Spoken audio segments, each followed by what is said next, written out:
All right, everybody. Here's another short video, just on interesting stuff. Ooh, mustn't rattle the table. Okay, so with this video, I'm just going to discuss the start of the beginning of briefly of white shark tourism or cage diving in South Africa, because there's been different people involved with great white sharks in different ways. I mean, from 1990, I was working professionally with the great white sharks for the White Shark Research Unit at the Shark Centre at the Natural History Museum in Cape Town as a field officer. And a few years later, shark cage diving sort of took on a bigger step, For several years, it was basically just us out there working with the great white sharks, and we worked in False Bay, tagging them and filming them and identifying them, and we worked with them in Gans Bay, at Dyer Island, and in Straits Bay and Mossel Bay, and we were doing a population dynamics study on the great white shark. So we started that.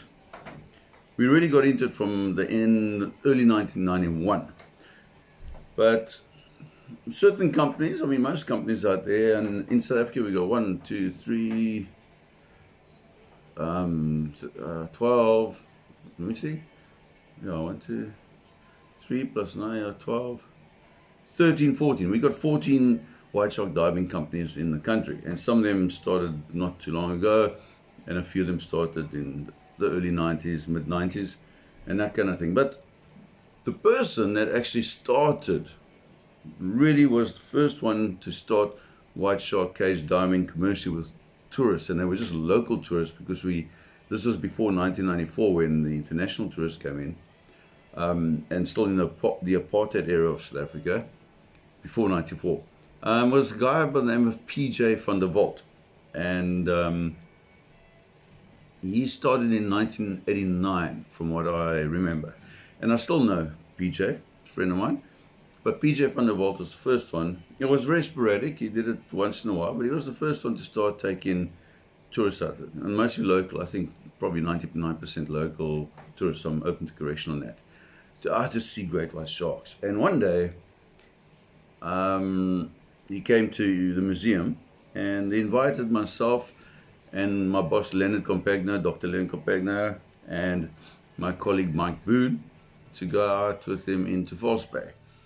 And we went out into False Bay, and that was actually the first time we ever tagged the great white shark. It was actually off a skiff, or not skiff, a boat or quite a big boat, that PJ had rented for the day to take some tourists out on the boat. And we went to Macassar Beach in False Bay. So I'm going to pick the camera up now and just show you. I'm going to turn it around, but this is a book. Hang on. No, I'm going to do this. I don't screw it up completely, but I'm going to turn this around if I can. Apparently I can't, so I'm just going to do it like this. So this is a book that came out right after this great white shark was protected in South Africa. And over there, that's Mike Boone, who shared an office with me, and that's Nan Rice of the Dolphin Action Protection Group. And that set of jaws there, it's the largest great white shark ever captured in South Africa. It was actually captured in a fishing net in Gans Bay, and that jaw was sold to some musician, a famous musician. I can't remember his name now. He bought it for 80,000 British pounds, and that's a great white shark being pulled into a Natal shark sport boat that obviously been caught in a net, one of the nets on along the beaches to protect bathers. Anyway, here we go. There's PJ van der Walt. There's Mike Boone. That's got nothing to do with this. And there we're heading out on that particular day. And there's history. There's me. And I don't know who that is. And there's a young shark. And we chum in. PJ had the best chum you can imagine on that day. You had whale blubber and whale blood and oil. It was brilliant. Anyway, we eventually found 5 great white sharks, and the largest was a big specimen called, we named it Notchfin, and I'll show you why.